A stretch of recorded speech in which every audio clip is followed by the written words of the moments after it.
A continuación, los dejamos en compañía de el doctor Carlos Andrés González Correa, médico especialista en medicina laboral y del trabajo, especialista en terapias alternativas, consultor de nuestra empresa aliada BIO. Y el doctor Diego Flor Marín, médico especialista en gerencia, seguridad y salud en el trabajo, experto en procesos de calificación de origen y pérdida de la capacidad laboral, consultor también de nuestra compañía aliada BIO, quienes hablarán de aspectos técnicos y administrativos en seguridad y salud en el trabajo. Sean ustedes bienvenidos. Muy buenos días. Bueno, entonces vamos a iniciar con nuestros aspectos técnicos y administrativos en un contexto bastante integral y balanceando, digamos, lo que tenemos que ver con la productividad y la salud. Entendiendo las diferentes circunstancias en las que están las empresas en este momento, teniendo en cuenta que algunas han continuado con su actividad laboral, otras están con un retorno parcial, u otras estén en ese proceso de retorno, todavía estén pendientes de reiniciar sus labores. De todos modos, estos componentes del plan de retorno al trabajo se nos hacen siempre vigentes. Y más ahora en este tema de COVID-19, y en general es la función de los sistemas de salud y seguridad en el trabajo, tener en cuenta como estos ítems. Es muy importante en este momento mapear los riesgos y categorizar. Esto nos servirá de sustento para la puesta en marcha de las acciones preventivas y de contención frente al COVID-19. Vamos a ver más adelante cómo es muy importante establecer unos protocolos. Vamos a mirar esos protocolos relacionados sobre todo con el tema de bioseguridad, que es un riesgo que no están acostumbrados en algunas empresas a manejar, pero que lo vamos a tener que aprender a implementar. También el tema de comunicar y capacitar. Siempre en salud y seguridad del trabajo nos enfocamos en esta parte y ahora va a ser muy importante para cambiar el comportamiento de los trabajadores. Todas estas actividades con un fin de minimizar el contagio relacionado con el COVID. Siguiente, por favor. Para el tema de salud, tenemos que tener en cuenta esta información. Como ustedes pueden ver en la parte de abajo de la gráfica, tenemos una imagen donde nos está en porcentaje el tema de mortalidad.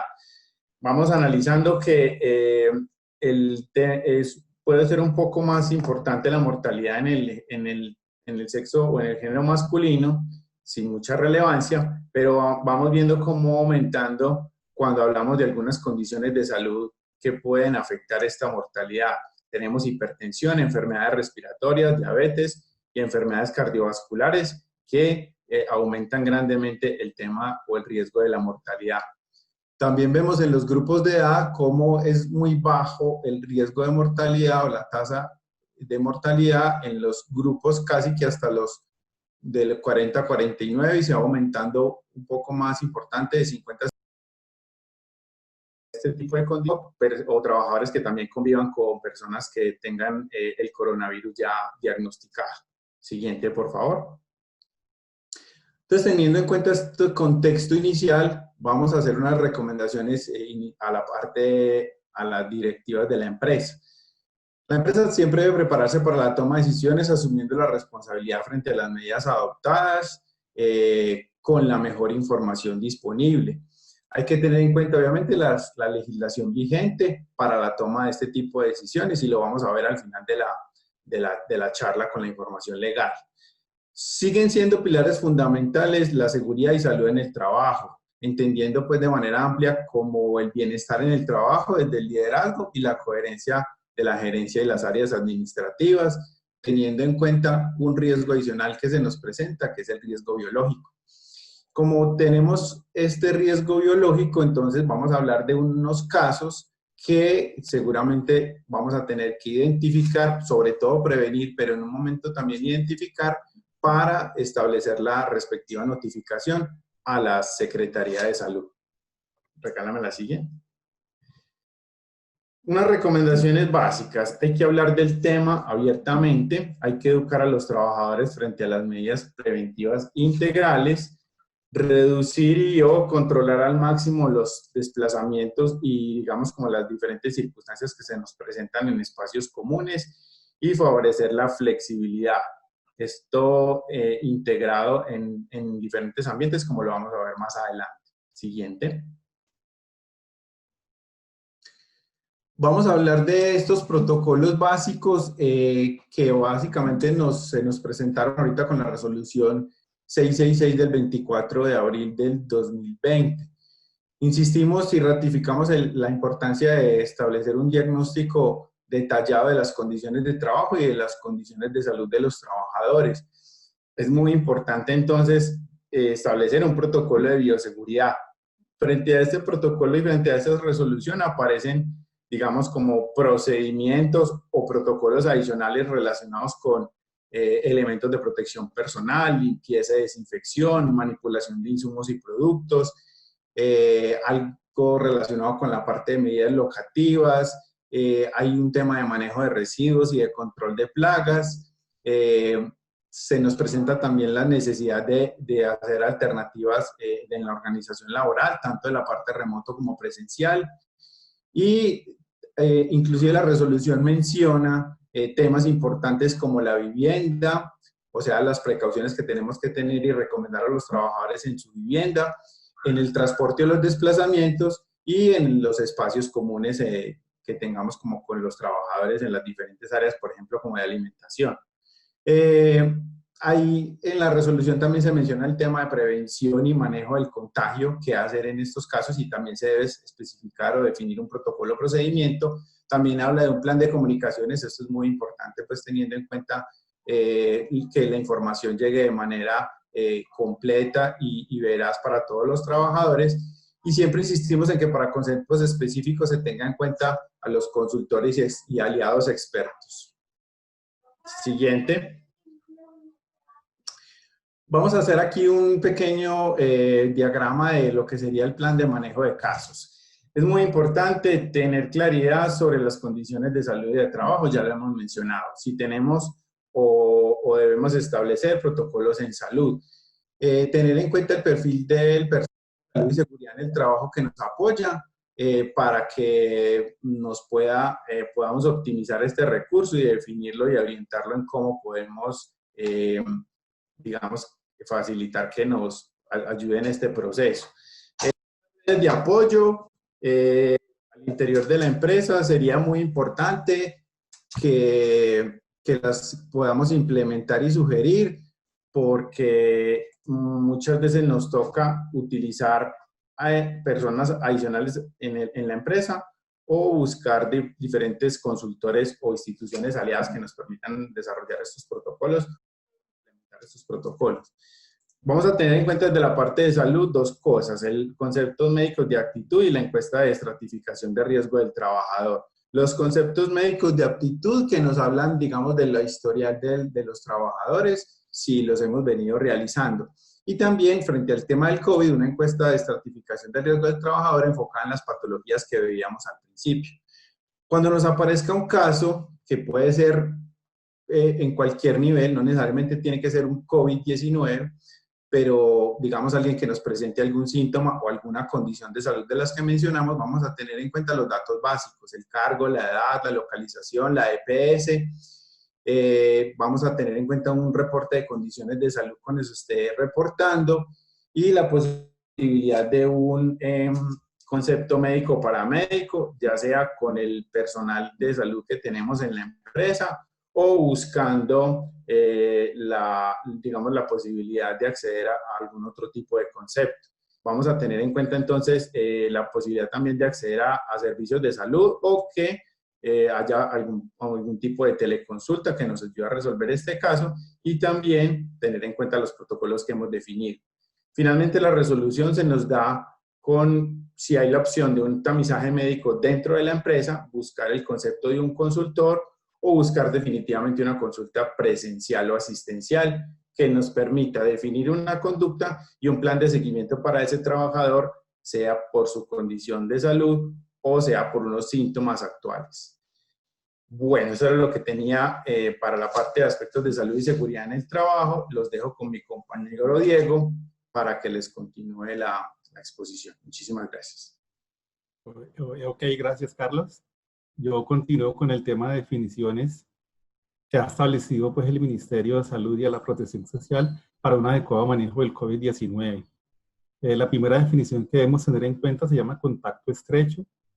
Es el contacto entre dos personas a 2 metros o menos de distancia en una habitación, en un área de atención de un caso probable o confirmado, en un tiempo mayor a 15 minutos, o un contacto con las secreciones de un caso probable o confirmado mientras el paciente está considerado infeccioso. Las otras definiciones están relacionadas con los tipos de casos que pueden presentarse. Está el tipo caso 1, en donde la infección respiratoria aguda es grave y requiere hospitalización. Hay antecedente epidemiológico, esto se refiere a que ha estado en contacto con un caso confirmado o es un trabajador de salud o de las actividades laborales que están en relación a la atención de los casos. Los casos número 2 es la infección respiratoria aguda, que es leve o moderada y que no requiere hospitalización. Se requiere pues, documentar al menos uno de los síntomas, ya sea fiebre, tos, dificultad respiratoria, dolor de garganta o fatiga. Y hay antecedente epidemiológico, el mismo que mencionamos para el caso 1. El caso 3 es una infección respiratoria aguda grave que requiere manejo hospitalario, pero que no tiene antecedente epidemiológico, también lo mismo que referimos para el caso 1. En este caso no lo tiene. El caso 4 hablamos de todas las muertes relacionadas con el COVID, y para el caso 5, aquel paciente pues asintomático que ha estado en contacto estrecho con un caso confirmado y que no ha manifestado síntomas durante los primeros 7 días posterior a la exposición no protegida.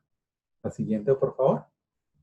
En cuanto al flujograma de detención COVID-19, en base a los lineamientos que sacó del ministerio, nosotros nos atrevimos a hacer un flujograma. Este flujograma hemos dividido los pacientes en dos. Los pacientes aquellos que están presentando síntomas y los pacientes que no están presentando síntomas.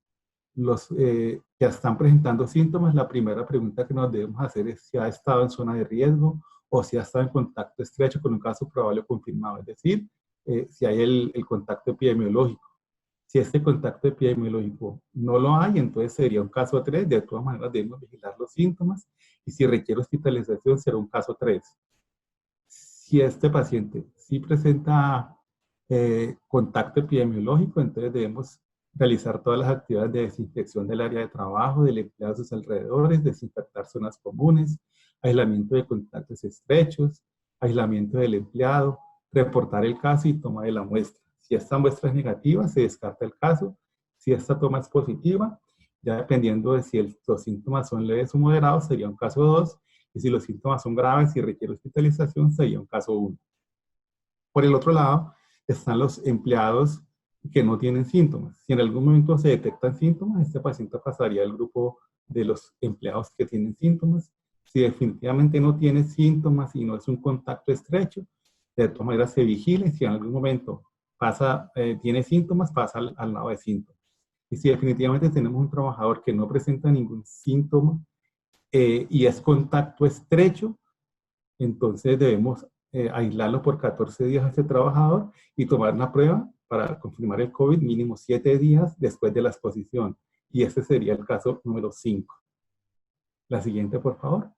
En cuanto a la calificación de origen de la enfermedad COVID, tenemos 3 situaciones que se pueden presentar o 3 condiciones que se pueden presentar. La primera es en aquellos trabajadores de salud, incluye administrativos, aseo y vigilancia y personal de apoyo que presten servicios relacionados con la atención de la enfermedad. Todas esas personas que tengan el diagnóstico confirmado de COVID-19 sería una enfermedad laboral directa y todas las prestaciones estarían a cargo de la ARL, las asistenciales y económicas. En aquellos otros trabajadores que no son del sector salud y no prestan servicios en relación a la atención de la enfermedad y se logra demostrar que hay un contacto estrecho con caso confirmado durante la actividad laboral, si eso se logra demostrar y se diagnostica el COVID, sería una enfermedad laboral con prestaciones a cargo de la ARL. En algunas ARL, esta parte la está manejando como accidente de trabajo. Ya tu ARL te debe orientar acerca de si se reporta como enfermedad laboral o como accidente. En todo caso, lo debe cubrir la ARL. Si definitivamente no se logra demostrar contacto estrecho durante la actividad laboral y se diagnostica el COVID, sería una enfermedad de origen común y las prestaciones a cargo de la EPS. Y tenemos el grupo número 3, que es aquel que ha tenido contacto con secreciones o punzadas con un caso probable de COVID, y todas las prestaciones, pues, sería un accidente de trabajo. En caso de que ese accidente de trabajo, pues, se reporte y hay un diagnóstico de COVID, este COVID sería una secuela de accidente de trabajo y también entraría a cubrir todas las prestaciones, la ARL. Entonces, estas son las 3 situaciones que se pueden dar. La siguiente.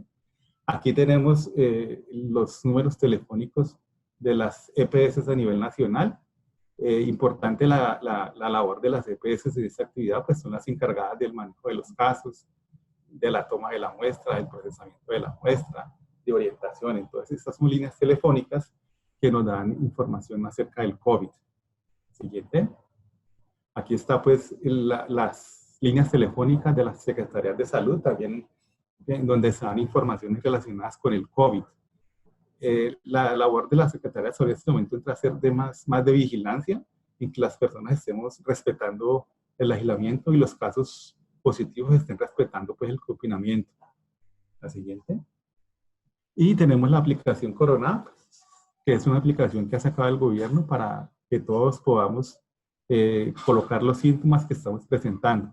La aplicación te puede dar una indicación de si tienes alta probabilidad o baja probabilidad de estar presentando Corona, y de una vez te lanza la alerta y le permite al gobierno hacer un seguimiento de tu caso, porque quedas, pues, localizado geográficamente. Es una aplicación que se baja como descargar cualquier otra aplicación, y de acuerdo, pues, al decreto, a la resolución 666, pues hay también unas obligaciones ahí para que sea usada por todos los colombianos. Dejo a mis compañeras de la parte de salud mental.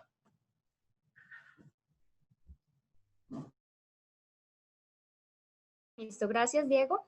Bueno, vamos entonces a presentar muy brevemente algunos elementos para el cuidado de la salud mental de nuestros trabajadores. Como vemos en la siguiente presentación, en la agenda tenemos 2 objetivos principales. El primero es entender cuál es ese ciclo del estrés y cuáles son las dimensiones psicosociales en las que nos estamos viendo afectados, y de esta manera ofrecerles unos recursos, 2 técnicas principalmente para el acompañamiento a las personas y a los trabajadores. Entonces, para empezar, es importante entender cómo todo ser humano se mueve en un entorno psicosocial. Ante la situación actual, tanto de pandemia como del aislamiento, este entorno se ve trastocado y, por tanto, dependiendo de la variedad, tanto del entorno individual, cada persona, pues, va a verse afectada de manera diferente. La historia personal, aspectos socioeconómicos que son individuales, historia de salud, relaciones familiares o trabajo, etc. Vamos a tener impactos en diferentes aspectos. Como vemos entonces en la siguiente diapositiva, qué tipo de cambios estamos teniendo. Uno de los principales es que ahorita tenemos unas exigencias emocionales altísimas. Estamos enfrentando situaciones, emociones y sentimientos que conocíamos, pero no estábamos acostumbrados a sentir. A nivel de espacios, rutinas y de intimidad, pues estos aspectos también han cambiado. Las dinámicas familiares, ahora podemos compartir espacios que antes no, pero también esto afecta las rutinas en otros aspectos. A nivel laboral ha cambiado no solamente el lugar de trabajo, sino también cambian las dinámicas, la forma en que nos relacionamos, las cargas de trabajo están cambiando, e incluso los roles. Entonces, todos estos cambios, tanto del momento actual como de cuando iniciemos nuestro retorno, se convierten en un factor estresor. Por eso es tan importante entender cómo evoluciona ese estrés y de esa manera poderlo gestionar adecuadamente. Entonces vemos en la siguiente diapositiva que la evolución, o bueno, primero el estrés, ¿qué es? Es una respuesta adaptativa que se presenta frente a una amenaza, que en este caso es real. Estos mecanismos se activan para poder hacer frente a la situación. Por lo tanto, si no se activaran, pues nos quebraríamos más fácilmente. Estamos siempre en una condición previa que, como les comentaba ahorita, hace parte de la personalidad, los estilos de afrontamiento, la resiliencia de la persona, y cuando llega ese momento de alarma se activan unas respuestas para permitirnos analizar el riesgo y analizar los recursos que tenemos para enfrentarlo. Estos análisis, pues, se manifiestan en pensamientos, emociones y comportamientos que hacen parte de esa respuesta adaptativa para enfrentar la situación. En esos comportamientos, pensamientos y emociones, pues vamos a analizar qué tan grave es la situación, qué probable es que me pase o que ocurra una cosa u otra, qué tan vulnerable soy yo, qué qué recursos tengo individuales para afrontar la situación. Lo ideal es que aprendamos a identificar qué tipo de respuestas son las más adaptativas para mantenernos allí y evitar que pasemos a respuestas que puedan convertirse por la cronicidad o la intensidad pues en factores que nos puedan enfermar. Entonces, para mantenernos acá, vamos a ver principalmente dos técnicas. ¿Qué podemos hacer como empleadores para este cuidado psicosocial? Entonces, en la parte de la gestión desde la empresa, pues tenemos dos grandes vías de acción. La primera es la gestión organizacional. Con esta hacemos referencia a todos los mecanismos que ha activado la organización para hacer frente a esta situación. La consistencia de estos mecanismos se puede convertir en un factor protector para nuestra población. Con estos mecanismos, pues nos hacemos referencia o nos referimos a todas las políticas, programas, decisiones que ha tomado la decisión y cómo las hacemos conocer a las personas, la comunicación oportuna, clara, la gestión del liderazgo, la forma en que se delega, cómo se maneja la autonomía, la empatía, el respeto por el balance vida-trabajo y la efectividad de las áreas de soporte, claridad del rol durante el aislamiento, etc. Todo esto pues son cosas que muchos de ustedes han venido implementando, entonces nos centraremos en la segunda vía de acción, que es la gestión directamente con las personas. Para esto vamos a ver dos técnicas principalmente, una que es el manejo adecuado del estrés y los primeros auxilios psicológicos. Entonces, en la siguiente diapositiva vemos la primera técnica, que es la gestión adecuada de esos síntomas. Para esto es importante entender el esquema que se activa frente a una situación estresora y que se manifiesta principalmente en nuestros pensamientos, nuestras emociones y nuestras acciones. En los pensamientos, pues como veíamos anteriormente, vamos a tener unas reacciones para evaluar la situación. Entonces vamos a pensar qué tan grave es esta situación, realmente soy capaz de enfrentarla, qué voy a hacer para ayudar a mi familia, cómo me voy a cuidar. Emociones, vamos a tener preocupación, temor, tristeza, frustración, derivadas por supuesto de esos pensamientos, y vamos a emprender unas acciones, vamos a querer mantenernos informados, comprar reservas, mantener insumos en nuestro hogar. Es importante entonces para esta técnica primero identificar, al anterior por favor, identificar si nuestros pensamientos, emociones y acciones se parecen más a los que vemos arriba, que son los más adaptativos, o si de pronto ya se están volviendo no tan adaptativos. Por ejemplo, en los pensamientos son más catastróficos o generalizados. Nadie hace nada, nadie toma las decisiones adecuadas, esta situación es demasiado terrible, todos vamos a morir o todos nos vamos a contagiar. Las emociones entonces ya también pasan de ser una preocupación a una ansiedad, irritabilidad, pasar de la tristeza a la depresión, que es mucho más profundo y prolongado, o pasar al terror. Y las acciones pues también se desbordan y se vuelven más impulsivas en cuanto a compras, en cuanto a búsqueda de información. Entonces primero identificamos cómo están siendo mis respuestas. Y ya ahora sí pasamos a al segundo paso, que es la gestión. Cuando ya he identificado, debo gestionarlos adecuadamente. Y esto nos va a servir pues tanto para ustedes como cuando hagan acompañamiento a las personas de la organización que requieran este apoyo. Entonces, para gestionar estos pensamientos, si he identificado que son de pronto quizás demasiado catastróficos, debo cuestionarlos, analizarlos de manera crítica para cortarlos y reemplazarlos. Entonces, por ejemplo, frente al pensamiento todos nos vamos a contagiar, yo lo analizo y pienso, ¿realmente qué tan probable es que todos nos contagiemos? ¿Qué tan probable es que yo me contagie si estoy teniendo cuidado y pues llevando a cabo todas las pautas que nos están recomendando? Realmente todos vamos a morir, ¿qué puedo hacer para ayudar? ¿Sí? Concentrarme en los recursos que están a mi control, entonces, ¿qué puedo hacer hoy para mantener cuidados en mi familia, en mi hogar?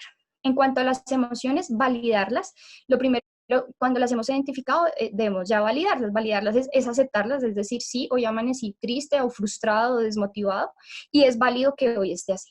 Expresarlas, poderlo compartir con alguien de la familia, un compañero de trabajo, dar esa posibilidad de expresarlas y descargarlas ya utilizando pues de pronto unas técnicas más específicas como de relajación, de meditación o de respiración que permitan hacer esta descarga. Y en las acciones, pues centrarnos puntualmente en todas las pautas de autocuidado que hemos venido escuchando para mantener nuestro balance de vida-trabajo, mantener los roles, responsabilidades y las buenas relaciones pues con las personas con las que convivimos.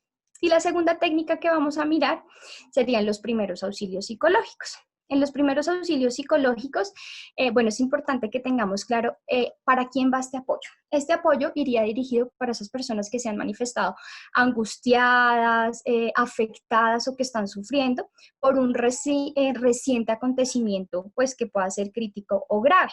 En este espacio puede ser que sepamos de alguien que lo está requiriendo o alguien acuda a nosotros, nos haga una llamada para desahogarse y que identificamos que requiere esta ayuda. Entonces, en este proceso, pues la idea es dar un apoyo práctico de una forma no invasiva que nos permita evaluar las necesidades y las preocupaciones de la persona, escucharla y ayudarla, digamos que a calmarse y posteriormente apoyarla para acceder a la información, al apoyo social o a los servicios que requiera. Este servicio o esta ayuda la puede hacer de primera instancia cualquier persona, no necesariamente tiene que ser un psicólogo, un área de soporte, puede ser de gestión humana, de seguridad y salud. Lo ideal en esta técnica pues es dar esa contención inicial, no se trata ni de hacer una consejería ni de apoyar diagnosticando, nada de eso. Inicialmente, pues, la persona que va a brindar el apoyo debe autoevaluarse y esta evaluación tiene 2 puntos. 1, revisar si tiene las condiciones psicoemocionales necesarias para hacer el acompañamiento. Si yo emocionalmente no me siento bien, pues es preferible que no haga el acompañamiento. Y como segunda instancia, es importante revisar las creencias, ideologías o juicios que nosotros podamos tener. Es importantísimo hacerlos de lado para iniciar el acompañamiento y si creemos que no vamos a lograr dejar de lado nuestras creencias individuales, es preferible no hacer el acompañamiento. Ya una vez entonces identificamos que podemos hacer el apoyo, pues iniciamos identificándonos con la persona, informándole claramente quiénes somos, en qué cargo estamos, que somos de la organización y cuál es nuestra intención de ayudar a la persona y pues de querer su seguridad. Vamos a mantener todo el tiempo entonces una escucha activa al fin de comprender cuál es la necesidad pues, de nuestro interlocutor. Es importante identificar en qué condición está la persona, si está en una condición de peligro o riesgo, y todo esto lo vamos a ir identificando mediante la conversación, mediante la expresión emocional de la persona. Es importante acá identificar si hay peligro, por ejemplo, de autolesión o de afectación a otras personas. Es importante también dejar que la persona pueda ir construyendo cuáles son las soluciones para esa necesidad que está manifestando. Nosotros la vamos a acompañar mediante la conversación. Una vez identificamos el problema, establecemos unas alternativas con la persona sin presionarla, para que ella misma sea quien pueda ver esos pasos alcanzables y podamos establecer unos compromisos para que la persona los lleve a cabo. Establecer cuál es la red de apoyo de la persona. Si es una persona, por ejemplo, que vive sola, quién es su contacto más cercano, a quién podemos contactar en caso de una emergencia, saber con quién vive y posteriormente poder hacer un seguimiento. En toda esta conversación nosotros ya debemos poder haber identificado si realmente esta ayuda pues fue necesaria y si requiere el direccionamiento de un profesional especializado. Sería, por ejemplo, en caso, como lo hemos visto, de las personas que hayan manifestado autolesión y tenemos otros aspectos importantes a tener en cuenta. Si notamos, por ejemplo, que hay alteración en su conciencia o en su orientación, si la persona no tiene claro quién es, qué fecha es o qué está sucediendo, en dónde está, serían alteraciones, autolesión, como lo decíamos anteriormente, si la persona en su discurso realmente hay incoherencias serias, todos estos aspectos nos dan a entender que ya requerimos remitirla pues a profesionales especializados. Para esto es muy importante que ustedes tengan a la mano las líneas telefónicas, los directorios de las EPS, medicinas prepagadas o pólizas de salud de sus empleados. Es importante también, si es posible, cuenten con información previa sobre la persona a la que van a atender. Por ejemplo, si conocemos de algún diagnóstico previo, de alguna dificultad o enfermedad derivada del estrés. Y por último, es muy importante tener claro que este acompañamiento, lo repito, es para hacer una contención en primera instancia. No se trata ni de aconsejar ni diagnosticar, sino identificar si podemos ayudar a la persona a calmarse en el momento y si es necesario o no, remitirla a un profesional. Estas ayudas principales pues nos van a servir tanto en la situación actual cuando activemos nuestro retorno. Continuamos ahora entonces con los aspectos legales en cuanto al tema del COVID con el doctor Andrés Rodríguez. Bueno, muy buenos días. El objetivo de este aspecto, de la revisión de estos aspectos legales, es primero tener una línea de tiempo, dale siguiente por favor, de los cuales tenemos que tener muy en cuenta dentro de nuestra línea pandémica, teniendo en cuenta que desde el día 1 de diciembre del 2019 se presentan los primeros casos y los registros del COVID-19 en Wuhan, China. Ha pasado una serie de acontecimientos a nivel mundial y enfocándonos directamente a nivel de Colombia, en marzo se reportan los primeros síntomas específicos de COVID-19. Dale siguiente, por favor. ¿Qué va a pasar a nivel normativo? Como podemos evidenciar en la gráfica superior, vamos a tener la línea de tiempo en la cual el gobierno se ha centrado en generar progresivamente una serie de normas que las vamos a ver en grosso modo para lograr mitigar esa curva, que es lo que todos hemos escuchado, que llegue a una línea de base para lograr mitigar este riesgo. Esta pandemia siempre se logra mitigar a nivel epidemiológico en los 3 primeros meses. Por eso, desde el 24 de febrero salen las primeras normas y sale una circular, la cual ya hace una preparación y una respuesta directa del Ministerio de Trabajo para atender esta pandemia. Va pasando el tiempo, circulares, decretos, de los cuales dictan medidas sanitarias, prevención de la misma. Dale siguiente, por favor. El día 16 de marzo es un día en el cual el mismo gobierno y las entidades territoriales comienzan a generar unas directrices más específicas. ¿Por qué? Porque ya hay unos casos confirmados de COVID-19 en Colombia y debemos iniciar unas medidas de aislamiento preventivo para evitar y mitigar esta expansión pandémica. Posterior a esto, ya comienzan a generar unas medidas puntuales en el sector financiero, en el sector de transporte, en el sector manufacturero. Dale siguiente, por favor. Hacia el 22 de marzo específicamente, ya sale este decreto, el 457 de la Presidencia de la República, donde es el específico y nos notifica cuál es la verdadera condición de salud y nos imparten las instrucciones en respuesta a la emergencia sanitaria. ¿Qué ha pasado en todo este tiempo? Dale siguiente. Que después de esta alerta de emergencia, lo importante es que las entidades territoriales han comenzado a generar unos marcos legislativos de los cuales han generado muchas alertas y muchos protocolos de los cuales ustedes han escuchado comúnmente para mitigar esta propagación. La circular 029 del Ministerio de Trabajo ya comienza a generar unas normas más específicas de las cuales son los usos de los elementos de protección personal, la responsabilidad de las empresas que tienen para promover y proyectarse hacia este mes mayo, hacer un retorno progresivo de la actividad laboral y apoyar y el apoyo que deben dar y suministrar las ARLs específicamente a las entidades y a las personas que están en exposición directa de riesgo de COVID-19, sin mitigar estas responsabilidades también a las empresas que no tienen una exposición completa. ¿Qué ha pasado? Que a medida que han generado todas estas serie de normatividades, el decreto, han salido decretos de protección de medida del sector salud, la alcaldía local, la alcaldía de Bogotá ha generado unas circulares y lo importante, una resolución que actualmente todos tenemos que tener muy en cuenta, que es la resolución 666, de la cual ya vamos a hablar a continuación. Dale siguiente, por favor.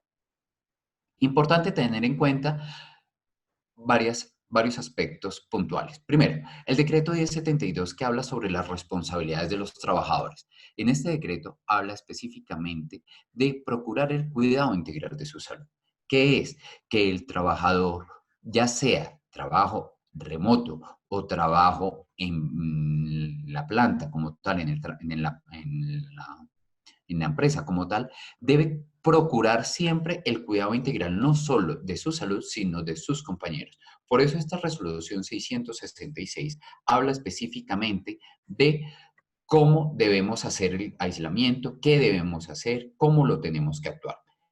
Importante es dar suministrar una información clara, veraz y completa de su estado de salud, como lo veíamos con el doctor Diego y el doctor Carlos, el seguimiento a los casos específicos de el COVID-19, de las pacientes sintomáticos, asintomáticos. Es importante tener esta serie de encuestas de los cuales el Mercer Marsh Beneficios hace y apoya a todas estas empresas y específicamente con fondos para promover, mitigar esta virus pandémico. Y por último, es importante la participación de las actividades de la capacitación. No solo este decreto, sino también la 666 nos hace referencia en esta. Por otro lado, el decreto 1333 habla específicamente, y les voy a mencionar este literal, que es que el trabajador o el afiliado debe estar siguiendo los tratamientos, terapias ordenados por el médico tratante, en especial la pandemia. De ahí cobra la importancia que el trabajador debe hacer un seguimiento y debe estar informando a la entidad. Lo mismo la entidad debe estar haciendo un seguimiento específico.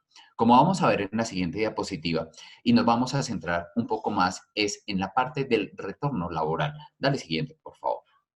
En el retorno laboral vamos a enfocarnos en varios aspectos. Primero, las medidas generales de bioseguridad. ¿Cuáles son? Los lavados de manos, las técnicas de lavado de manos. Hay que tener un distanciamiento físico, hay que tener unos adecuados elementos de protección personal, el adecuado uso de tapabocas.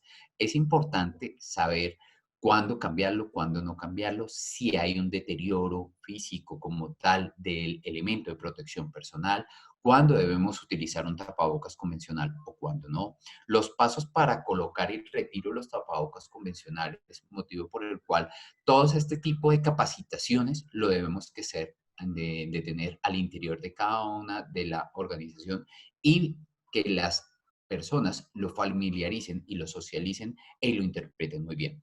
Lo mismo, qué elementos de limpieza y desinfección vamos a tener cuando comencemos a generar el reintegro laboral progresivo y paulatino, el lavado de manos y el manejo de los residuos que tengamos. Dale siguiente, por favor. Por último, vamos a evidenciar dentro de las medidas de prevención y promoción es saber cuáles son las situaciones de riesgo de contagio.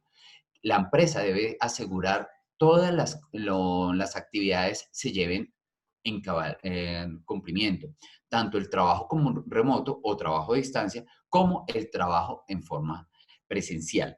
Mirar cuáles son las alternativas de la organización en relación a poder mezclar y poder tener un engranaje de todos sus colaboradores para no perder un proceso productivo, pero sí darle una continuidad a los procesos operativos internos. Hay que tener una interacción en los tiempos de alimentación cuando los mismos trabajadores comiencen a asistir a los sitios de alimentación, a los restaurantes, las medidas locativas. Hay que tener las herramientas de trabajo, los elementos de dotación, estar realizando la interacción con terceros, con los proveedores, con los clientes, con todos los aliados estratégicos que tenga la empresa. Los desplazamientos desde y hacia el lugar de trabajo, evitar los confinamientos, enfocarles mucho en el uso de los elementos de protección personal, la cantidad de personas que se deben transportar de acuerdo a los medios de transporte, las medidas de coordinación que debemos estar en contacto directo con las ARLs para determinar cómo vamos a hacer las capacitaciones. Como aliados estratégicos de Mercer Marsh Beneficios, vamos a tener que tener en cuenta estos protocolos, recomendaciones dentro de la vivienda, cómo hacer los saludos, cómo eliminar las probabilidades de que este virus ingrese a mi hogar con el lavado de los zapatos, quitado los zapatos, los lavados constantes de las manos, ese aislamiento preventivo que puede generar un mayor impacto para que este virus no siga progresando posteriormente. Muy bien, les voy a dejar a continuación con el doctor Martín para hablar los aspectos a nivel de contratación y lo que nos impacta a nivel de las empresas. Hola a todos, un saludo para todos lleno de energía. Mi nombre es Martín Sánchez, yo soy abogado de la Sociedad de Asesores Legales y estoy aquí preparado para conversar acerca de los aspectos legales y laborales en materia de COVID-19. Vamos a conversar acerca de las medidas de protección al empleo que el Gobierno Nacional, desde el Ministerio del Trabajo, ha venido sugiriendo desde que empezó a enfrentarse desde el aspecto laboral al desarrollo de la pandemia. Se han expedido dos circulares muy importantes, bueno, varias, pero en realidad dos muy importantes que traen sugerencias y acciones o actividades concretas para el tema de la protección al empleo. La primera fue la circular 21, la segunda la circular 23, la que habla acerca de todo lo relacionado con trabajo en casa, teletrabajo, jornada laboral flexible, vacaciones anuales, permisos remunerados o no remunerados y la figura de salario sin prestación del servicio. En la circular 33 ustedes van a encontrar todo lo relacionado con modificaciones al contrato de trabajo que el Ministerio del Trabajo sugiere como posibilidades para enfrentarse a la emergencia. La primera es la licencia remunerada compensable, la modificación de la jornada laboral, la concertación del salario, que puede ser una disminución del salario, el cambio de la modalidad de pago, la modificación de los bonos o los beneficios extralegales e incluso la posibilidad de concertar posibles beneficios convencionales o de convención colectiva o de pacto colectivo. Refirámonos a una de las figuras más utilizadas ahorita, que es el trabajo en casa. Todas las empresas estén autorizadas a su libre locomoción o no en virtud de las medidas de aislamiento preventivo obligatorio, han debido implementar el tema relacionado con el trabajo en casa, trabajo remoto o teletrabajo. Esta es una de las medidas que se tiene como medida para contener el contagio de COVID-19 respecto de todos los trabajadores que puedan desarrollar sus actividades desde ese lugar, que no necesariamente desarrollen sus actividades en la planta. Esta medida incluso se puede considerar como una sugerencia o de carácter obligatorio para todos los trabajadores administrativos, que no se requiera su presencia en las instalaciones. Ya después vamos a hacer una lectura de cuáles serían, en virtud de los diferentes protocolos de bioseguridad de las empresas que el Gobierno Nacional ha venido permitiendo que desarrollen o que vuelvan o que se reactiven económicamente. Y las que no se hubieran reactivado económicamente deben implementar trabajo en casa para todos sus trabajadores y para los que no puedan hacerlo sino presencial, seguramente implementar alguna de las medidas de las que estamos hablando. El trabajo en casa es una forma de organización laboral, no es un tipo de contrato. Se diferencia específicamente del teletrabajo en el uso de las tecnologías de la información y las comunicaciones. Efectivamente, en materia de trabajo en casa, podemos desarrollar la actividad sin utilizar las tecnologías de la información y las comunicaciones, desarrollar partes del proceso productivo, preparar una correspondencia, hacer puños, cuellos de camisa, empacar alimentos, cualquier otro tipo de actividades que podamos desarrollar en casa, obviamente con las medidas de seguridad adecuadas y no necesariamente a través de las TIC. En cambio, el teletrabajo es una modalidad, es una forma de organización laboral formal que sí requiere el uso de las tecnologías de la información y las comunicaciones de manera obligatoria. Al trabajo en casa le aplica las disposiciones de jornada máxima laboral. Por lo tanto, es necesario recordar que el trabajo en casa no implica disponibilidad 24 horas del trabajador, sino que es necesario pactar, establecer un horario de trabajo de acuerdo con las disposiciones del Código Sustantivo del Trabajo en términos de jornada máxima. 8 horas al día, 48 horas a la semana, de la misma manera como si lo tuviéramos en las oficinas. En cambio, el teletrabajo no está sometido a la jornada máxima laboral en virtud de su naturaleza y por disposición expresa de la Ley 1221 del año 2012, que es la que efectivamente regula el tema del teletrabajo. El trabajo en casa es una medida de carácter individual, es unilateral, en la proporción o en la medida en que el empleador decide cómo organizar el trabajo, para garantizar la continuidad de su negocio, Sin embargo, a pesar de que no se requiere un acuerdo con el trabajador, en el tema relacionado con la manera en que se va a remunerar el trabajo en casa, en el tema relacionado con el suministro de los elementos de trabajo, si los va a entregar el trabajador, si los va a entregar el empleador, en el tema del suministro de la energía eléctrica, el internet, si es que eso es necesario para ese trabajo en casa que estamos desarrollando, vale la pena hacer un acuerdo en donde se regule cómo va a ser ese suministro, quién va a hacer el mantenimiento de los equipos, cuáles son los usos adecuados de esos equipos, todo lo relacionado con la seguridad informática, si vamos a utilizar la tecnología de la información, o todo lo relacionado con la calidad de los productos, con los horarios en los que se puede trabajar, el tema de seguridad en materia de la realización de la tarea, tanto en los requisitos específicos del producto o servicio que vamos a prestar, como en los temas relacionados con seguridad e higiene industrial. Para ir a trabajo en casa solamente requerimos dar aviso al trabajador y para volver al trabajo tradicional simplemente se requiere informarle al trabajador que se regresa al trabajo tradicional.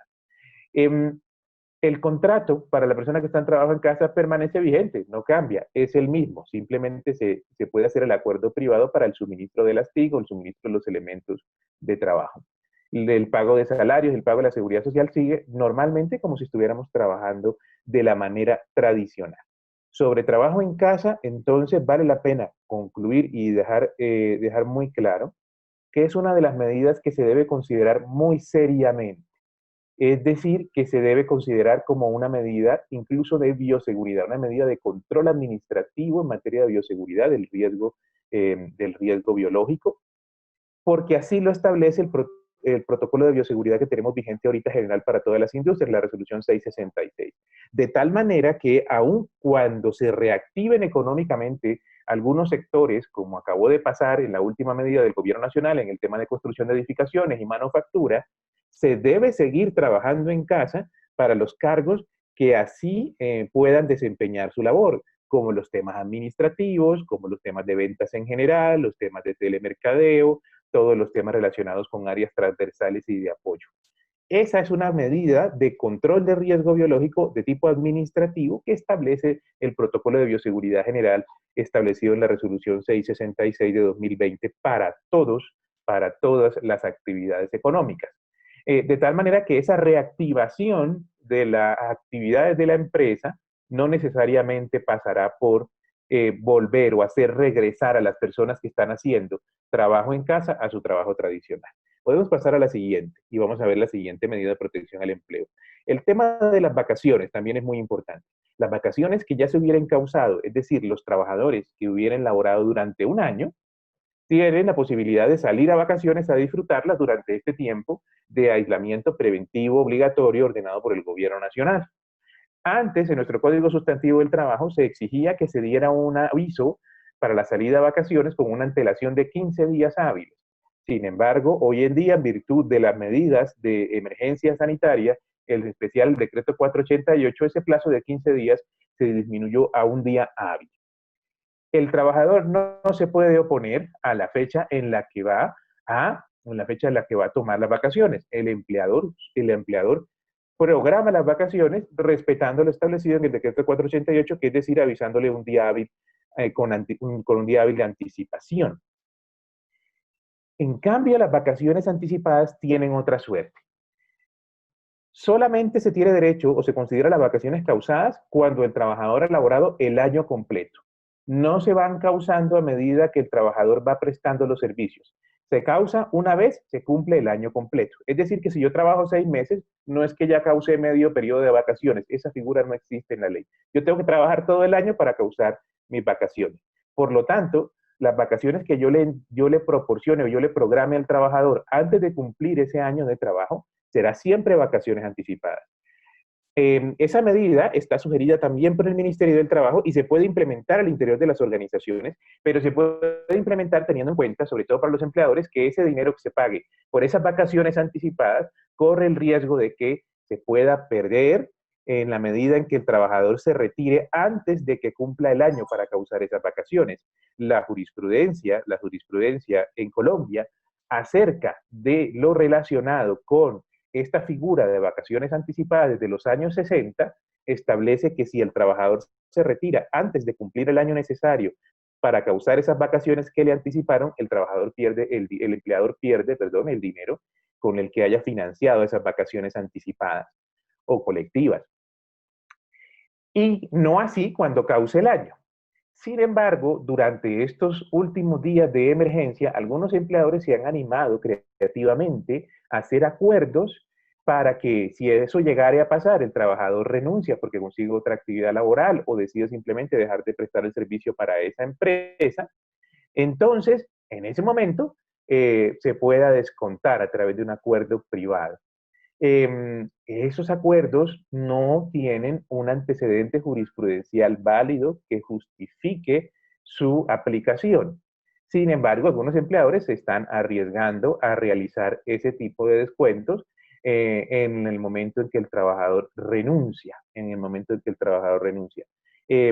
ya serán los jueces en su momento, cuando los trabajadores presenten reclamaciones judiciales, quienes van a establecer la validez o no del acuerdo, teniendo en cuenta que una cosa era lo que pasaba en los años 60, lo que venía pasando antes de esta emergencia, esta pandemia, a lo que viene pasando hoy en día, en donde esa medida de vacación anticipada incluso es una medida de protección del empleo sugerida por el Ministerio del Trabajo. Sin embargo, en las vacaciones anticipadas siempre constituyen un riesgo de que ese dinero que se haya dado por esas vacaciones se pierda cuando el trabajador se retira antes de que se cumpla el año para causarla. Pasemos a la siguiente. En materia de salario sin prestación del servicio, ¿qué significa? Es una medida individual en donde por disposición del empleador o por culpa del empleador, el trabajador no puede prestar sus servicios, no hay manera de que los preste. Esa situación ha sido una solución, una medida de protección, sobre todo al inicio de la emergencia, al inicio de las medidas de aislamiento obligatorio, que algunas empresas con el músculo financiero suficiente llegaron a implementar en el momento en el que efectivamente empezaron esas medidas de aislamiento y simplemente consiste en que las personas se quedan en su casa, no prestan ningún servicio, su contrato sigue vigente y siguen recibiendo salario. Muy pocas compañías tienen la posibilidad de mantener esa situación por un tiempo muy prolongado. Sin embargo, además de esa posibilidad o de ese uso de esta figura también se debe considerar para las personas que, de acuerdo con los protocolos de bioseguridad, no puedan prestar su servicio de manera presencial. ¿Qué significa esto? Por ejemplo, las personas con preexistencias o mayores de 60 años, es decir, con enfermedades preexistentes que se consideren factores de riesgo para la COVID-19, este tipo de personas no deben prestar sus servicios de manera presencial y por lo tanto se deben quedar en trabajo en casa. Pero si su cargo se tiene que hacer ineludiblemente de manera presencial, entonces lo que nos queda es o hacer una reconversión de mano de obra de esa persona, capacitarlo para que haga otras actividades, una especie de reubicación, o nos queda la figura del salario sin prestación del servicio. En nuestra opinión, una causa de despido no puede ser el tener más de 60 años o tener una preexistencia, y por lo tanto, aquí lo que se debe explorar es lo posible salario sin prestación del servicio o en la posible medida de reconversión laboral para este tipo de personas.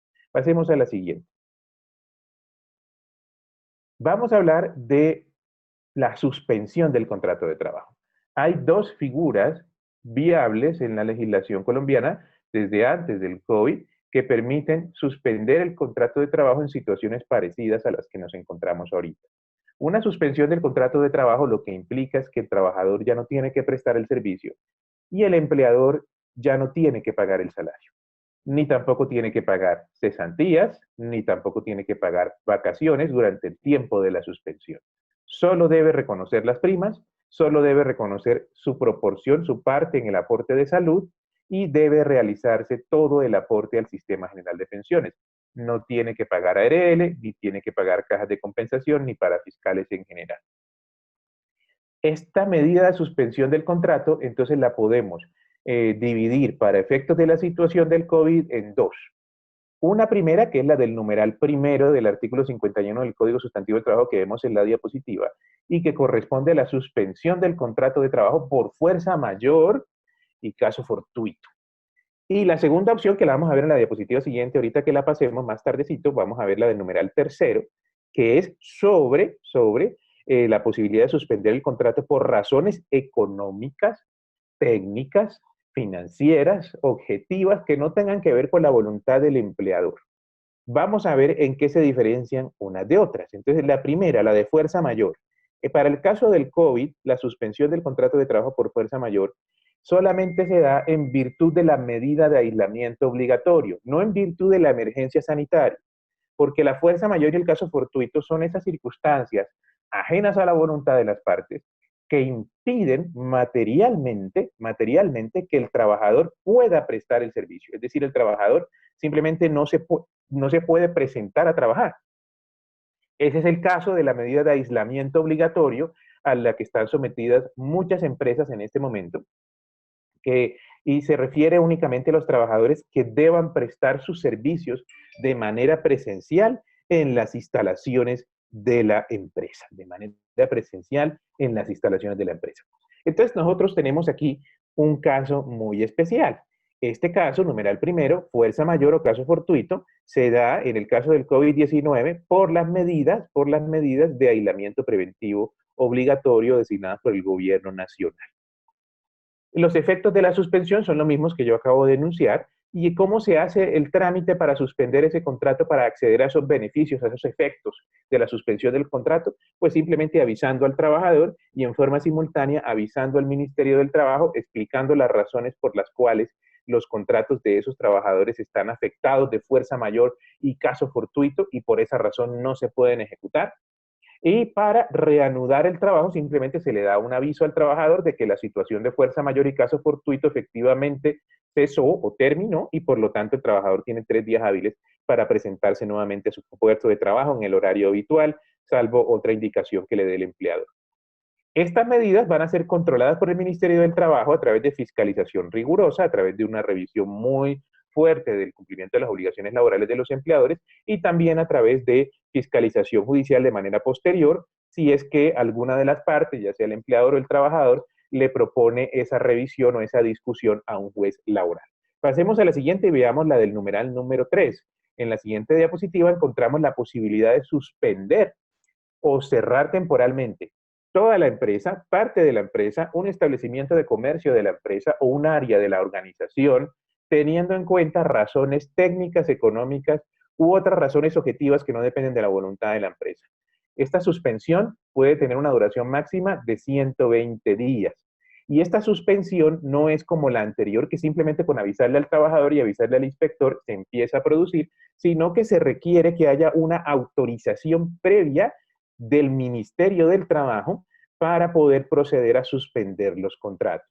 ¿Cuáles son estas razones técnicas? Muchas empresas también durante estos temas de COVID-19, durante esta emergencia sanitaria, debido a la crisis económica, se van a enfrentar a quedarse sin materias primas, se van a quedar enfrentados a un problema de falta de ingresos, problemas financieros para facilitar el trabajo de la organización y por lo tanto entonces se van a quedar sin posibilidad de pagar sueldos, de pagar prestaciones sociales. Y entonces van a poder ir al Ministerio del Trabajo a solicitar que se les autorice a suspender los contratos de trabajo de estas personas mientras esas situaciones, esas faltas, esas razones técnicas, esas razones financieras se superan por parte de la compañía y los contratos de trabajo pueden reanudar.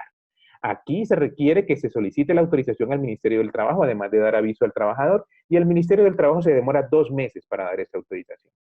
Cuando ya llevamos mucho tiempo, 120 días suspendidos, los contratos de trabajo pueden terminar. E incluso antes de que los contratos de trabajo puedan terminar, podemos hablar de despido, y esa es la siguiente diapositiva a la que nos vamos a referir. Entonces podemos pasar a la siguiente, que se habla de despidos colectivos dentro de la organización. ¿Cómo es este tema? El empleador, cuando suspende su actividad por esos 120 días y no logra superar los problemas que le llevaron a suspender los contratos de trabajo, entonces le va a tocar cerrar la empresa, le va a tocar despedir a los trabajadores. El despido de los trabajadores por estas razones se considera un despido injusto. Para poder llegar a despedirlo, se requiere solicitar al Ministerio del Trabajo una autorización. El Ministerio del Trabajo se va a demorar otros 2 meses para darnos esa autorización como máximo, y llevándole obviamente todas las razones y todas las pruebas. Y luego de eso, yo podré despedir a los trabajadores o terminar los contratos de los trabajadores, pero pagándoles su indemnización por despido injusto, con un beneficio, y es que les pagaría únicamente la mitad de la indemnización en este tipo de casos cuando se obtenga la autorización previa del Ministerio del Trabajo. Pero yo puedo, como vamos a ver en la siguiente diapositiva, incluso hoy, sin necesidad de suspender contratos, viendo la situación financiera muy grave de la empresa, llegar a tomar la nefasta decisión de sacar a muchos trabajadores o hacer un despido en masa de mi empresa, de muchas personas. Para que se considere despido masivo o despido colectivo, el artículo 51 del Código Sustantivo del Trabajo, el artículo 67 de la Ley 50 del 90, establece que efectivamente los trabajadores se consideran despedidos colectivamente cuando se superan los porcentajes establecidos en la diapositiva. Si usted está en una empresa que tiene entre 200 y 500 trabajadores, usted solamente puede despedir sin justa causa hasta el 9% de su planta de personal. Si llega a despedir más del 9%, ese despido que usted hace dentro de esos 6 meses se considera despido masivo, despido colectivo, y requiere una autorización del Ministerio del Trabajo. Entonces, si usted es una empresa que tiene problemas financieros y que la forma que encuentra para sobrevivir es despedir trabajadores, o es una de las medidas que tiene que implementar para poder sobrevivir y mantener la continuidad de su negocio, entonces debe solicitar autorización al Ministerio del Trabajo cuando esa cantidad de personas a despedir efectivamente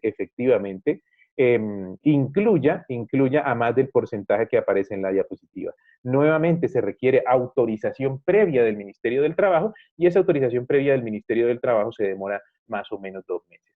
Y pasemos a la siguiente diapositiva, que es la diapositiva que nos habla acerca de las modificaciones al contrato de trabajo, que son las medidas de protección al empleo que nos sugiere la circular 33. En la circular 33 nosotros encontramos la posibilidad de hacer pactos con los trabajadores, como por ejemplo la licencia remunerada compensada, donde un trabajador me pide permiso para no ir a trabajar, yo le pago durante el tiempo, por ejemplo, de aislamiento preventivo, y luego nos comprometemos los dos o pactamos los dos cómo se va a reponer ese tiempo que yo ya pagué. Esa es una medida que ha servido mucho para muchas compañías pequeñas, para los operarios en planta. Es decir, yo le estoy pagando a usted este tiempo, usted no está trabajando, pero después usted me compensa el tiempo. Hay que respetar las reglas de juego en el sentido de no poner a una persona a trabajar 24 horas. El tiempo máximo que se recomienda para que una persona trabaje al día son 10 horas, y así pueda ir recuperando el tiempo una vez haya la reactivación económica y esa persona se pueda presentar a trabajar. También tenemos la posibilidad de modificar el contrato de trabajo en todos sus aspectos, en jornada, en salario. Podemos modificar el contrato en lo que tiene que ver con la modalidad del salario. Podemos pasarlo de un salario simplemente por el tiempo, o salario mensual, quincenal, a pasarlo a una remuneración por destajo, por el servicio entregado, o cualquier otra modalidad que podamos encontrar salarial autorizada por la ley que nos permita sortear esta dificultad a la que nos enfrentamos. De la misma manera, se pueden modificar los bonos, las prestaciones extralegales que tengamos con los trabajadores, se pueden suspender, disminuir, aplazar en materia de su reconocimiento.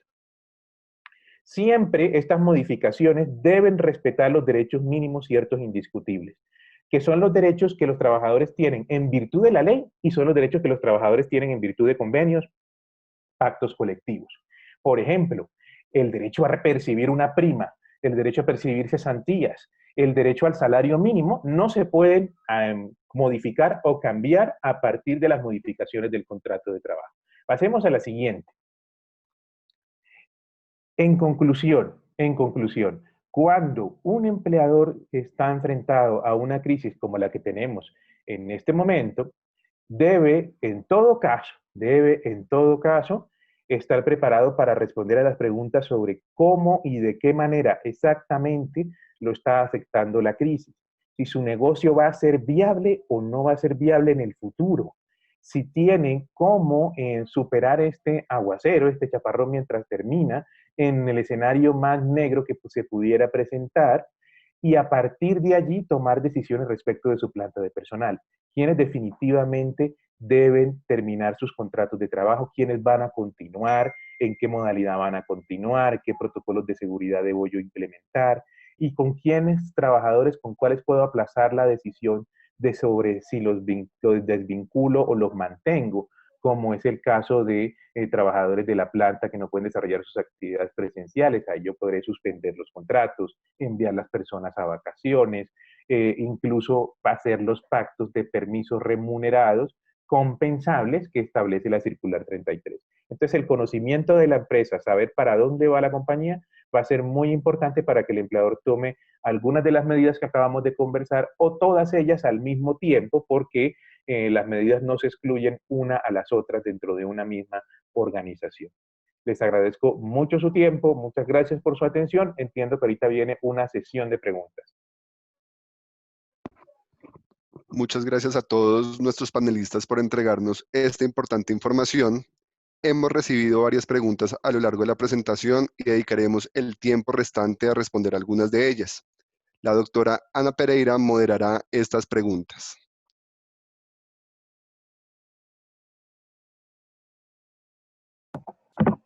Bueno, muy buenos días. Luego de haber recibido pues esta información muy valiosa por parte de nuestros panelistas, tanto de los temas administrativos, técnicos y legales, laborales, vamos a iniciar pues nuestra sesión de preguntas y respuestas. Empezaremos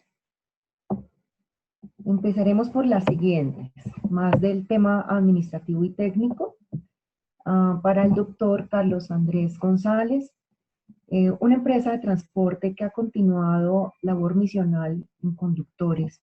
Pregunta sobre protocolos o pautas que se debe considerar con el retorno laboral de quienes están trabajando home office y llevan más de mes y medio bajo esta modalidad. Entonces, Carlos Andrés, ¿qué pautas o qué protocolos se deben considerar para su retorno? Bueno, muy buena pregunta. Es muy importante acá tener en cuenta entonces que son, digamos, dos situaciones. Para la parte de los operativos, o sea, es decir, los conductores en este momento ya se deben estar implementando protocolos, pues digamos que en este caso no son de retorno, sino de continuidad, pero hay que estar atentos a lo que la resolución 666 nos está diciendo frente a todas estas medidas de bioseguridad para estos trabajadores, o sea que ya se deben estar implementando todo lo que hablamos en el tema de traslados, de higiene de las áreas, de los elementos de protección personal, de todo lo que nos ayude a mantener el riesgo o el peligro biológico controlado frente a estas situaciones de estos trabajadores. Como le decía el doctor Martín, la preferencia es si los trabajadores pueden continuar en trabajo remoto, quienes son administrativos pues y lo puedan hacer bajo unos parámetros de recomendaciones también, frente a las tareas, frente a las mismas condiciones ergonómicas que deben de tener en su vivienda, al igual que las recomendaciones relacionadas como con la parte de bioseguridad en su vivienda, el cumplimiento de los protocolos también de bioseguridad en la vivienda, serían pues como los que tendríamos que tener en estas personas. Entonces miremos que es integral. Todos los protocolos de bioseguridad especificados para los operativos y todo lo de los protocolos, tanto de bioseguridad como desde la parte ergonómica e incluso tener en cuenta la parte mental que hablaba Camila para mantener lo que integralmente estamos hablando de salud o seguridad y salud en el trabajo para ambos perfiles de trabajadores.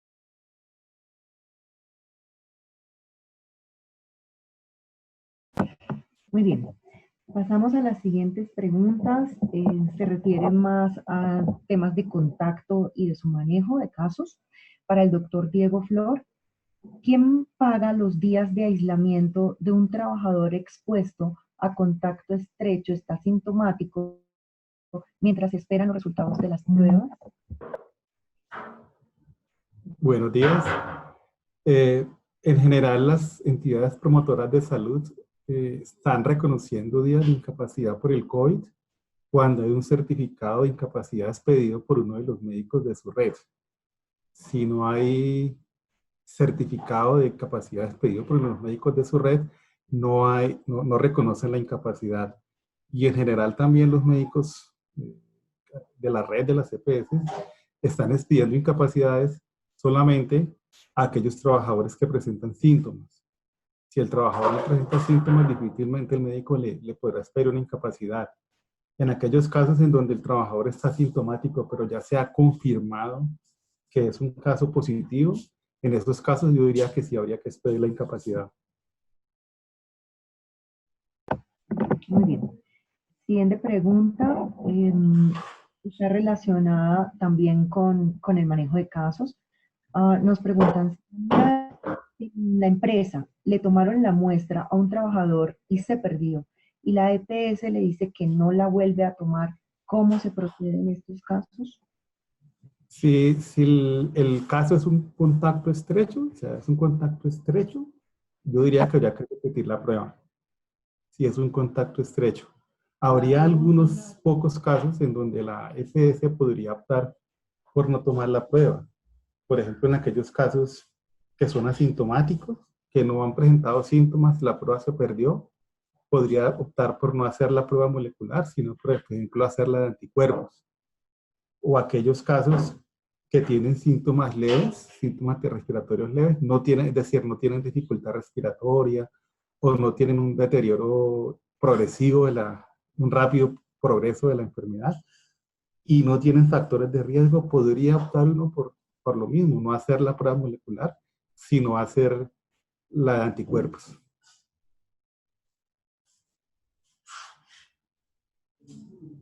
¿Aló? Parece que hay problemas con la conexión.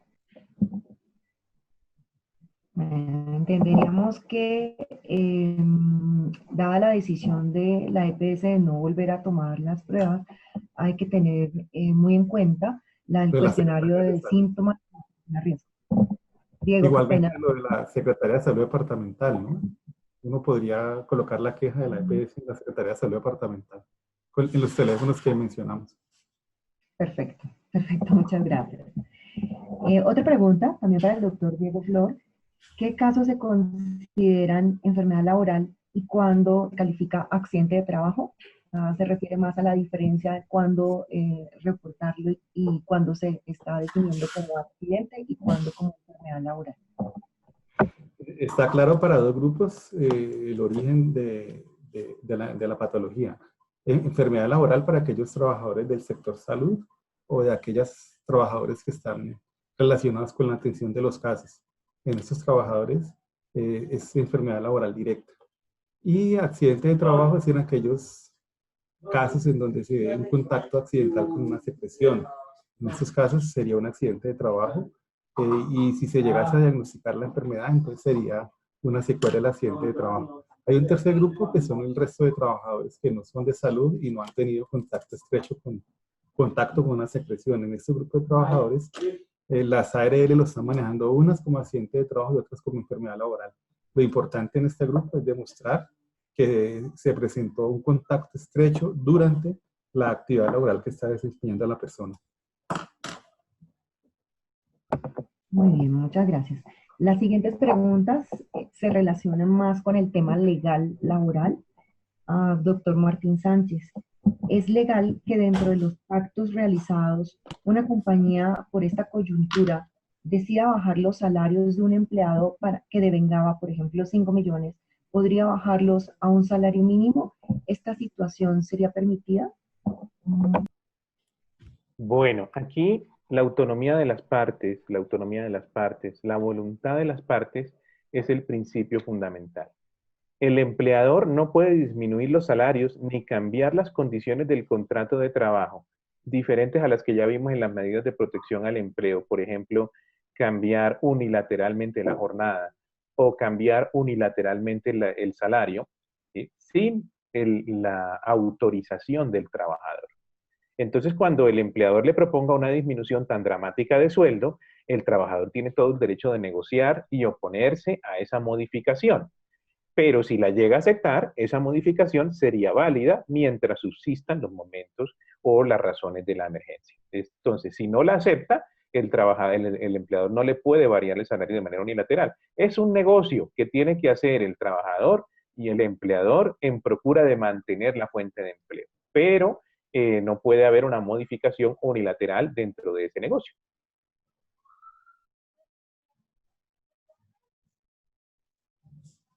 Muchas gracias, doctor.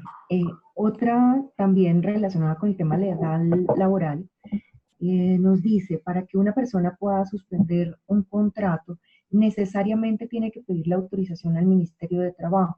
En cuanto la entidad emite la autorización, el empleador debe pagar salario y prestaciones. En caso de no tener autorización y se realiza la suspensión del contrato, ¿puede hacerlo? Muy bien. Entonces, la única solicitud que requiere autorización previa, la única suspensión que requiere autorización previa del Ministerio del Trabajo es la autorización para suspender contratos por razones técnicas, por razones financieras y razones económicas. Cuando se suspende un contrato por fuerza mayor, lo que nos pide la norma es informar al ministerio. No requerimos que el ministerio autorice. Es más, a veces el ministerio no puede ir a hacer la visita para verificar la fuerza mayor, pero si no lo puede hacer, no pasa nada. La fuerza mayor es un hecho que se presente, que yo no puedo resistir y que yo le cuento al trabajador y le cuento al ministerio qué es lo que está ocurriendo y que se está suspendiendo el contrato. Después, un juez laboral podría revisar o entrar a evaluar si verdaderamente la suspensión se presentó o no. En lo que tiene que ver, o la fuerza mayor se presentó o no, en lo que tiene que ver con la otra forma de suspender el contrato, razones técnicas, económicas y financieras, sí necesito la autorización del ministerio. Y, mientras el ministerio no me dé la autorización, los contratos siguen vigentes, se siguen causando los salarios, se siguen causando los demás derechos laborales de esas personas, así no estén prestando el servicio. Y el empleador debe reconocer esos salarios, reconocer esos derechos, mientras el ministerio decide, durante ese tiempo se pueden presentar situaciones que no estén relacionadas con la suspensión, como la terminación de los contratos de acuerdo con el marco legal o cualquier otro tipo de situaciones relacionadas con el vínculo laboral. Incluso se puede reactivar el trabajo de esa persona y de pronto el ministerio llega tarde y ya llega cuando la situación se ha conjurado y otra vez tenemos los empleos y no hay necesidad de suspender ningún contrato. Muy bien, doctor Martín.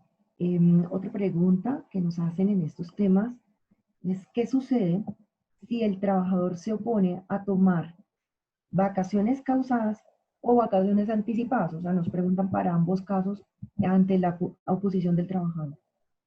Bueno, la oposición del trabajador en los casos de vacaciones pues no tiene fundamento legal, no tiene justificación legal, no pasa de ser una diferencia entre empleador y trabajador, pero no hay un efecto jurídico, es decir, no hay ninguna norma que le permita, por lo menos hoy en día, al trabajador justificar su oposición o oponerse válidamente a la medida de envío a vacaciones, y menos en esta situación de emergencia sanitaria. Es decir, no hay una norma que le permita al trabajador hoy en día oponerse a irse de vacaciones. El trabajador que le programa sus vacaciones debe organizar su descanso y descansar. En algún momento algunas personas decían que en aislamiento preventivo no se descansa. Esa situación probablemente pueda ser revisada por un juez de manera posterior, pero por lo menos hoy en día, en la situación de emergencia en la que estamos, no vemos que una pretensión de ese tamaño pueda prosperar en un juzgado, en el sentido de que en aislamiento no se puede descansar o no se puede disfrutar plenamente de unas vacaciones. Por lo tanto, esa posición del trabajador pues no está justificada legalmente, no está amparada en la ley, y por lo tanto así se oponga, pues no va a tener ningún respaldo de ley. Será una diferencia entre empleador y trabajador. Muy bien. Doctor Martín, esta es una pregunta relacionada con una anterior respecto al pago de los días de aislamiento. Cuando se tenga un trabajador expuesto, vulnerable y cuando haya alta sospecha mientras se esperan las pruebas. El doctor Diego Flor nos había comentado respecto a la incapacidad, pero si no la hubiera, ¿cómo se pagaría este salario por parte del empleador o cómo se pagarían esos días de aislamiento frente a esta diversidad de casos que se pueden tener en una empresa? Bueno, Es muy importante tener en cuenta lo siguiente. Las entidades de seguridad social solamente están obligadas a pagar incapacidades en la medida en que exista un acto médico, en donde se prescriba esa incapacidad. Si no hay un acto médico en donde se prescriba esa incapacidad, sino que se trata, por ejemplo, de la implementación de un protocolo, de un cerco epidemiológico, por ejemplo, o de la implementación de un protocolo de aislamiento preventivo puntual porque se dieron las situaciones de riesgo que ya son por todos conocidas, pues no estaremos frente a un acto médico, estaremos frente a una disposición que se toma en virtud de la prevención en general, que impacta tanto en la salud de las personas como en la continuidad de negocio. Y esto es bien importante, llamar la atención a los empleadores sobre esto. Es decir, que la medida de aislamiento no es solamente para satisfacer las reglas que el gobierno nacional ha emitido a través de resoluciones o para satisfacer el derecho a la salud del trabajador que tuvo ese contacto estrecho o que estuvo en contacto con un caso positivo o sospechoso de COVID, o que presenta unos síntomas de gripe que están allí mapeados o identificados como riesgo de COVID, sino que además es una medida de protección de la continuidad de negocio. Si esa persona sigue allá en el proceso productivo, entonces va a contaminar, va a contagiar a más personas, nos va a poner en una situación de aislamiento a más personas dentro de la empresa, tanto así que podría llegar a haber problemas de continuidad de negocio. Entonces, este aislamiento conviene a todos, conviene a la sociedad en general, representada por el Estado, al trabajador y su familia, pero también conviene a la empresa. Entonces, la manera de solucionar esos días de aislamiento tiene que pasar por esa consideración. ¿Cómo hemos manejado el tema de aislamiento? Nosotros en las organizaciones que ayudamos, lo hemos manejado hasta ahora, cuando no hay incapacidad, como un tema de calamidad doméstica. Es decir, tenemos una situación imprevisible, irresistible, que en virtud de las normas que tenemos aquí disponibles le impide al trabajador ir a prestar el servicio. Y se maneja como un permiso por calamidad doméstica mientras se define la situación del trabajador. Una vez se cuenta con el acto médico, el diagnóstico de la patología que el trabajador tiene, entonces el médico emitirá la incapacidad correspondiente. Allí los médicos también están trabajando para poder ponerse de acuerdo sobre el número de días de incapacidad que deben emitir. Hemos encontrado médicos que piden 2 días, 3 días, hemos encontrado médicos que piden ya de una vez los 15 días necesarios para la recuperación y un poquito más. Dependerá del médico los días de incapacidad, pero ya con la expedición de la incapacidad, entonces yo sí voy a cobrarle a la seguridad social esos días de incapacidad. Incluso hemos encontrado casos, y el ministerio aún no se define, sobre la posibilidad de expedir incapacidades retroactivas, que es algo que está muy restringido y que usualmente no se acepta como normal, sino que solamente en condiciones especiales y sobre todo relacionadas con temas de salud mental. En esta situación de COVID-19 todavía no está claro si se podrían expedir incapacidades retroactivas, pero eso es un tema que cada médico deberá decidir en el manejo de su paciente, en el manejo médico-administrativo de su paciente, y nosotros como empleadores tendremos que tener claro, sin incapacidad no se puede cobrar subsidio y por lo tanto lo ideal sería manejar el tema como una situación de calamidad doméstica, porque ahí el trabajador no es el que decidió no ir. Cosa diferente con trabajadores que deciden no ir a prestar el servicio porque, por ejemplo, viven con una persona de alto riesgo. Entonces dicen, yo no quiero poner en riesgo la vida de mi familia, no quiero poner en riesgo la vida de las personas con las que yo vivo, de mis vecinos, entonces yo no quiero presentarme al trabajo a pesar de que así puedan hacerlo. Entonces ahí sí ya hablamos de la necesidad de que esa persona presente una licencia no remunerada o remunerada de acuerdo con el empleador, la manera como se va a presentar, pero ahí ya no hablaríamos de calamidad doméstica. Entonces, esa es la forma como hemos venido solucionando, porque desde el principio, las circulares, y esta pregunta es de una de las más frecuentes y de más problema hoy en día, y las que van a tener más problemas en el futuro cuando se empiecen a reactivar las empresas y empecemos a tener cada vez más casos en el entorno laboral de COVID, es que las primeras circulares que expidió el Ministerio de Salud nos dicen, absténgase, señor empleador, de pedir incapacidad. Y eso lo hacían con la finalidad de que el trabajador no se tuviera que desplazar a las clínicas, al consultorio médico, a tener que pedir un documento para justificar su inasistencia, poniendo en riesgo a toda la comunidad y poniéndose en riesgo él, si es que de repente era un caso sospechoso, pero no positivo para COVID. Y es por esa razón que se ha mantenido esa figura de no exigir la incapacidad, sino manejarlo a través de otras figuras presentes en el contrato de trabajo. Entonces, en conclusión, ¿quién paga? El empleador, si lo maneja como calamidad doméstica, lo paga el mismo trabajador, lo asume cuando se trata de permisos no remunerados, en los casos en los que comenté ahorita en la respuesta, y los paga las entidades de seguridad social de acuerdo al origen común o profesional, de acuerdo con el sector en el que estemos o la calificación que se presente, si es que es necesaria y no es la enfermedad laboral directa del sector salud, cuando haya una incapacidad generada por el médico, ya sea una incapacidad actual o retroactiva. Muy bien, creo que tenemos tiempo para dos últimas preguntas. Doctor, estoy uniendo dos preguntas que nos hacen. Está relacionado con el incumplimiento de los protocolos de prevención, tanto por el empleador como por el trabajador. ¿Qué sanción habría? ¿Qué medidas habría que tomar? Ok, las sanciones. Entonces, las sanciones para incumplir el protocolo hay de varios tipos. Hay una dentro del contrato de trabajo, me permite la terminación del contrato de trabajo, el incumplimiento de los protocolos de bioseguridad expedidos por el gobierno nacional e implementados por la empresa.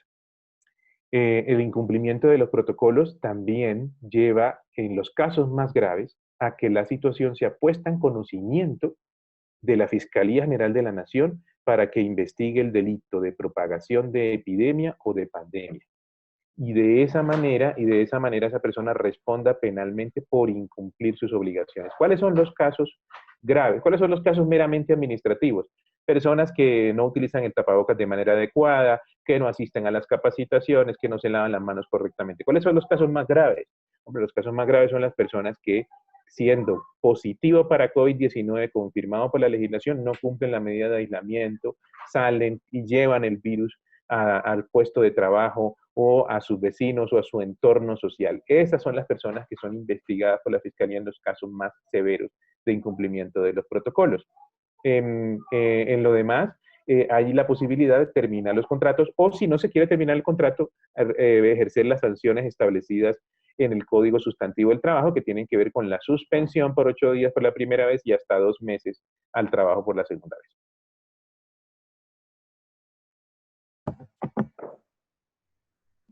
Muy bien, ahí no sé si tenemos posibilidad de una última pregunta, es ¿qué pasa o cómo manejar los casos de trabajadores que no quieren ir a laborar por miedo o por tener comorbilidades, o sea, con condiciones de vulnerabilidad?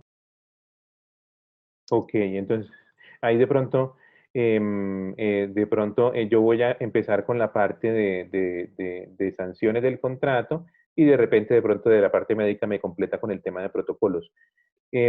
Lo primero, las personas que no quieran ir a trabajar simplemente por una decisión personal, un aspecto subjetivo, es decir, no estén fundamentadas en una razón legal de fuerza mayor, de caso fortuito, sino que tienen miedo, como decía Ana en la pregunta, o simplemente no quieren exponerse al virus, tendrán que enfrentarse al problema contractual. Si no presta el servicio y no hay una razón justificada en la ley para no hacerlo, entonces esa persona será despedida o será sancionada.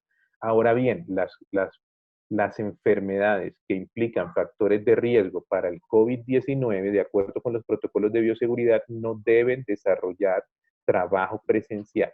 No se les puede obligar a ir a la empresa. Y es ahí donde de pronto quienes tengan esa formación en medicina me pueden completar en el aspecto de los protocolos.